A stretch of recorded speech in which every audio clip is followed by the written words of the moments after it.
Blinken sigue con el intento, como veíamos, de evitar la escalada, y en las claves del día, en lo que hoy es fundamental en el mercado, sigue siendo el top of mind. Sigue siéndolo, porque evitar la escalada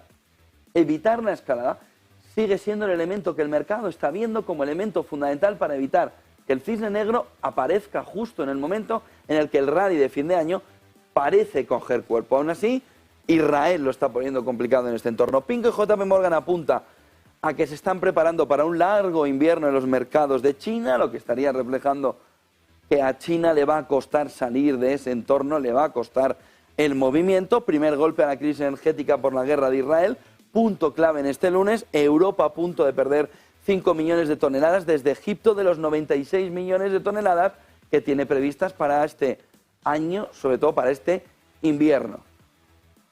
¿Qué significa? El elemento fundamental de que la geoeconomía, de que la economía empieza a aparecer, y siempre hay uno que gana en todo esto, se llama Estados Unidos. El punto fundamental por el que Europa puede recuperar ese movimiento de 5 millones de toneladas de gas natural en el entorno actual, donde el invierno está entrando con más fuerza que el invierno pasado y donde los precios ya están repuntando, donde hay una escasez. Te dirá, bueno, 96, 5, bueno, parece controlado. Bueno, puede llegar a 7. Ya, pero estamos en un mundo de escasez. ¿Cómo sustituyes los 5 millones, las 5 millones de toneladas que ahora mismo son fundamentales para el mantenimiento del precio del gas natural en Europa? Pues a través de Estados Unidos. Entonces tiene usted el círculo cerrado ya. Oiga, ¿se acuerdan cuando la semana pasada hablábamos de la nueva ruta de la seda, la importancia de que Oriente Medio fuera ese canal importante para Europa, por ejemplo, en materia energética, en un momento como el actual? Ahora mismo Blinken en Turquía, este es uno de los elementos clave que Blinken diplomáticamente intenta solucionar, como Israel tiene esa salida hacia Europa a través de Turquía, sobre todo con la necesidad del gas natural. Y vemos cómo en esta fotografía estos 5 millones de toneladas tienen un problema importante, pero tienen también una solución que es la misma de siempre. Hay alguien que se va a forrar por el camino, que se llama Estados Unidos. Puede buscar España para Europa una solución vía Argelia, pero ¿cómo lo llevan a Europa? Puede buscarla Italia y quitarle la mano a España en el entorno de la relación con Argelia, pero no parece probable que el movimiento pueda abastecer suficientemente los 5 millones de toneladas que ahora mismo se ve que desde Egipto no van a salir hacia Europa, incrementando el precio del gas natural por la escasez. Ojo, porque el golpe económico empieza a aparecer. Arabia Saudí y Rusia reconfirman los recortes de petróleo planificados a pesar de la tensión en Oriente Medio. Esto tiene trampa. Esto tiene trampa. Porque ¿qué ha hecho Rusia? Y lo veremos en gráficos luego, cuando ha visto que el precio del petróleo se disparaba por encima de los $90.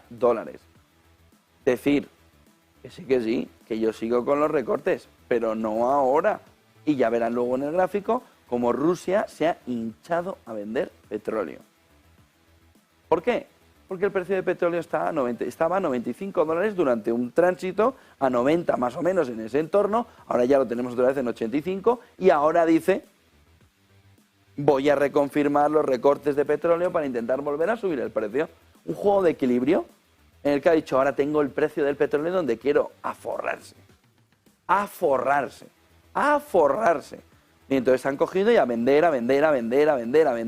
petróleo, dando la imagen al conjunto europeo y al G7 de que el tope al petróleo ruso es una broma, una tomadura de pelo. En toda regla. En cuanto Rusia ve que puede ingresar más, lo ejecuta. ¿Por qué? Primero porque los del G7 estuvieron en Alemania montando el tope del G7 en unas condiciones en las que igual pues hacía demasiado calor para ellos.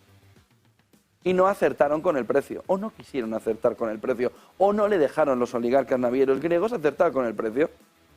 Y luego, porque en el fondo hay una parte del G7 que no entendió a quién le vende el petróleo Rusia, quién quiere comprarle todo el petróleo a Rusia, con una clave fundamental de insaciabilidad: China. ¿Y China a quién le hace caso del tope al petróleo de todos los que están reunidos en el G7? A nadie.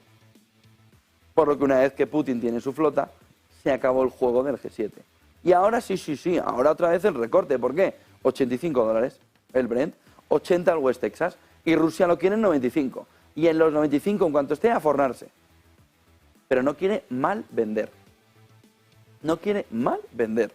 Ojo a la fotografía que nos viene alrededor de ese entorno donde el petróleo sigue jugando un elemento fundamental en la batalla geopolítica y donde Rusia sigue, junto a Arabia Saudí, ganando la partida. Pero por goleada. El mejor trimestre de ganancias en Estados Unidos en un año por ahora. Ojo que esta semana presenta más o menos el 10% de las compañías. El fuerte gasto del consumidor ayudó a impulsar las ganancias. No se prevé que eso aguante mucho más, pero llevamos así un año.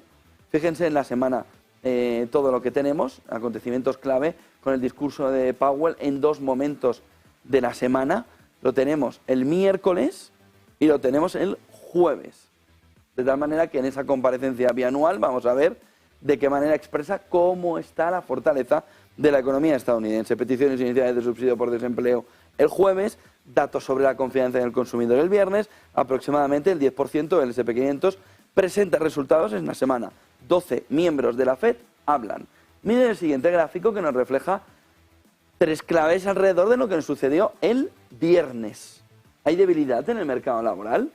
La economía estadounidense añadió 150.000 empleos en octubre, por debajo de las expectativas de 180.000 que estimaba el mercado. Nos deja la tasa de desempleo en el 3,9%, por encima de las expectativas del 3,8%. Es una décima. Es una décima. No es un problemón, es una décima. No es un problemón, no es un cambio, pero es una décima en el camino en el que tiene que estar. De este modo, la economía estadounidense lleva 34 meses consecutivos creando empleo, 3,9. Sube una décima, 34 meses consecutivos creando empleo. ¿De verdad creen ustedes que hay debilidad en el mercado laboral? Y ahora el otro punto fundamental. ¿Cuándo se destruye el mercado laboral? En el movimiento de desinversión de la curva. ¿Cuándo se está produciendo el movimiento de desinversión de la curva de una manera acelerada? Ahora. A partir de ahora, sí que hay que monitorizar cuál es el aumento de la tasa de paro y de cuánto empleo vuelve a añadir o empieza a destruir. En cuanto esos 34 meses pasen a la historia, empieza la fotografía. Se acabó la historia alrededor de la no, seguimos añadiendo.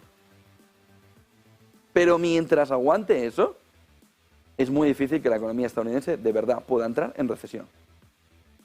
Miren el siguiente gráfico, informe de Mike Wilson esta mañana alrededor de cómo ve el consumidor la fotografía. Punto fundamental, 63%. Inflación, inflación e inflación. El punto primario en la decisión final de un consumidor en Estados Unidos sobre qué está sucediendo en la economía, su preocupación principal está 63%, dice el informe de Morgan Stanley de hace unas horas de Mike Wilson, está alrededor de la inflación, inflación, inflación e inflación. Ojo, porque la situación política en Estados Unidos, 35%, en segunda posición sobre la preocupación de ese consumidor en Estados Unidos, a un año de elecciones en Estados Unidos. Y a partir de ahí están, sobre todo, resurgiendo con fuerza los problemas para repagar, para poder refinanciar, 35% el problema político o el sistema político, o el environmental, el entorno político, 32% ya, 32% ya el repayment, esa refinanciación, 63% inflación, 32% está preocupado por cómo refinanciar en este entorno. 27% también en toda esa fotografía y estaría por un lado el conflicto geopolítico, que es esta línea aquí violetilla que va creciendo de una manera exagerada, después de lo de Oriente Medio, y también una fotografía clave alrededor de la pérdida de trabajo, que también es un porcentaje que empieza a ser nada desdeñable en este entorno. Miren por qué los hogares estadounidenses, donde están preocupados ahora mismo, sobre todo en el entorno de la jubilación. Es gráfico de Apolo, en el que el porcentaje de hogares que afirma estar preocupado por la jubilación, que pueda transitar hacia ello de una manera cómoda y en un entorno que sea llevadero para seguir manteniendo calidad de vida, ha aumentado un 35%. 35%, incluso en medio de la crisis pandémica de marzo del 2020, los hogares en Estados Unidos se sentían un 20% más cómodos que ahora. La última vez que los hogares estuvieron tan preocupados por la situación fue en 2008, que no nos aparece en el gráfico. Fue en 2008. Todo ello mientras el aterrizaje suave. ¿Qué ocurre? ¿Qué dice la FED? ¿Qué podría ocurrir en este entorno si finalmente se equivocan también a la hora de predecir cómo va a ser el aterrizaje, abrupto o suave? Si entramos en recesión, ¿cómo lo vería el ciudadano medio americano y, por supuesto, al otro lado del Atlántico, el ciudadano europeo? Miren el siguiente gráfico que nos refleja también esta mañana cómo actualmente la demanda de hipotecas ha descendido un 50% desde los niveles previos a la pandemia y se encuentra en el nivel más bajo desde 1994. El problemón de la vivienda en Estados Unidos. Pero ojo, ya no pensemos que solo en Estados Unidos, sino que es un problema global. También en España, también en Europa, se llama escasez de viviendas. Hay un problemón descomunal de escasez por lo mal que se ha gestionado desde lo público la liberación de suelo para poder construir y evitar el burbujón que estamos montando. Y este ha sido el tema clave en Estados Unidos durante todo el fin de semana.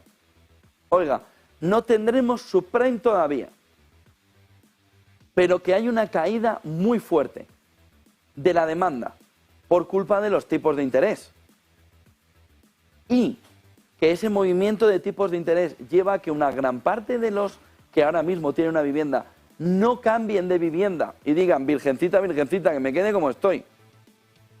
Prefiero reformar lo que sea, poner 4 tornillos, pero no moverme de aquí.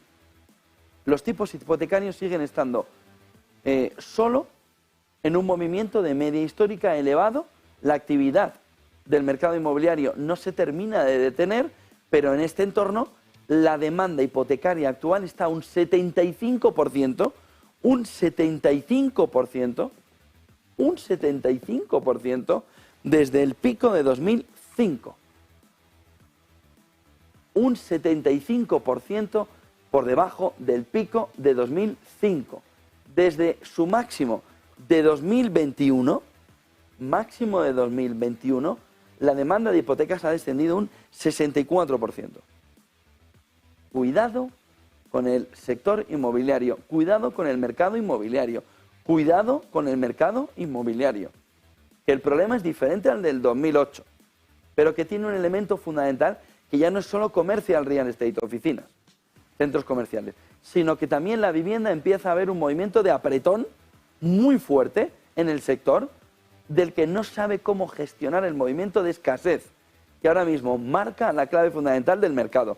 Mira el siguiente gráfico que nos marca también esta mañana de qué manera esas curvas de rendimiento se siguen y van poco a poco invirtiéndose. Aquí hay una comparación en este gráfico de highcharts.com donde estaba aproximadamente hace un mes, 6 meses, donde se encuentra actualmente, para que tenga en cuenta también por qué el bono a 2 años vuelve justo ahora, o ha vuelto justo ahora a estar en el entorno del 5%. Deuda de Estados Unidos, desinversión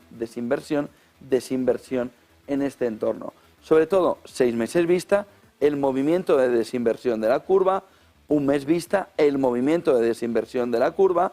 En ese movimiento, desde el 3 de noviembre, movimiento de desinversión de la curva, que nos lleva, junto al aumento de la tasa de paro, a empezar a ver con el rabillo del ojo que la fotografía empieza a cambiar. No sé si tenemos un gráfico más. El warm-up de Morgan Stanley, veíamos antes el gráfico, como elemento fundamental, como dice Morgan Stanley, que el rally en los bonos lleva a la renta variable a la mejor semana en un año. Y dice, hay una relación total entre lo que hizo el Tesoro diciendo que iba a poner en el mercado menos deuda de la que se esperaba y una fotografía clara donde la renta variable dice el movimiento, sobre todo del 10 años y del 2 años, viene a darnos un poco de aire y enmarca un rally en la renta fija, de la que una parte de los inversores, sobre todo hedge funds, fondos de cobertura, ahora mismo están diciendo, vamos a ponernos en corto, porque el rally puede no ser solo de la renta variable, sino que la renta fija puede ir muy apegado. Dice que los beneficios están sorprendiendo en el S&P 500, que permanecen bien por encima de la media, 4,5, y sin embargo 7,5 es ese dato que nos está dando, a pesar de que sigue la presentación. Miren el siguiente gráfico, porque la otra clave fundamental está en el cash, efectivo, dinero. Berkshire Hathaway, gráfico fuente Wall Street Journal, alrededor de cómo Berkshire Hathaway, propiedad de Warren Buffett, sigue teniendo una cantidad, una pila, llámenlo X, de efectivo sin precedentes. Es decir, a corto, y a aprovechar que esto es un chollo. Está pensando Warren Buffett en este entorno. ¿Por qué? Pérdida neta trimestral del conglomerado se amplió 12.800 millones de dólares, afectada por la caída del mercado bursátil, sobre todo por la caída de Apple, 11,7, pero la empresa cierra el trimestre con una cifra récord de 157.000 millones de dólares en efectivo. Ojo, 147.400 a finales del segundo trimestre. Eclipsa el anterior récord que estaba en este entorno. De tal manera que tenemos una fotografía clara que nos muestra Wall Street Journal alrededor de cómo Warren Buffett, Berkshire Hathaway dicen a corto y a corto. En el entorno de si a corto ya me lo dan, ¿para qué me voy a largo a tener riesgos? Miren el siguiente gráfico, que nos marca también la fotografía de cómo está el consenso del Producto Interior Bruto en Alemania. De mal en peor. De mal en peor. Donde las previsiones de crecimiento siguen empeorando. Los expertos creen que la economía del país se va a contraer un 0,4%, línea blanca, y el próximo año, que se esperaba un movimiento del 1%, ya del 0,5%. Esto es la previsión para el 2024. Va haciendo hacia abajo 0,5%, una vez que se ve también empeorar el crecimiento de este 2023.